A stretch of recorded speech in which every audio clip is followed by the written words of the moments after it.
اللہ تمہیں اس آزمائش میں کبھی نہیں ڈالتا جس آزمائش کو تم برداشت نہ کر سکو۔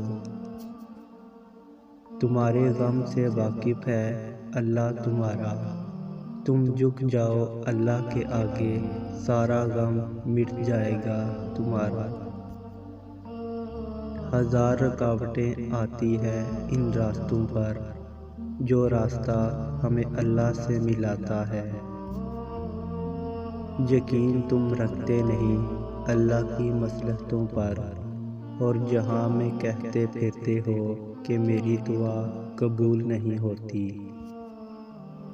جب اللہ کی رضا میں راضی رہو گے تب تم مایوس نہیں بلکہ خوش رہا کرو گے۔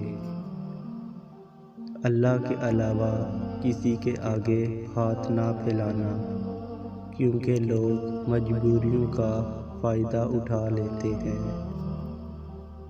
جو رب انار کے دانوں کو ترتیب دینے پر قدرت رکھتا ہے، بے شک وہ رب ہمارے حالات بدلنے پر بھی اختیار رکھتا ہے۔ اگر خدا تمہیں دینے میں دیر کر رہا ہے تو سمجھ لو خدا کو تمہارا مانگنا پسند آ گیا ہے۔ صبر سے گزار کر اللہ تمہارے یقین کا امتحان لیتا ہے۔ وہ تمہیں سزا نہیں دیتا، وہ تو بس اپنے قریب لانے کے لیے آزماتا ہے۔ جسے ہم جواب نہیں دیتے اسے رب جواب دیتا ہے، اور جسے رب جواب دیتا ہے تو لاجواب کر دیتا ہے۔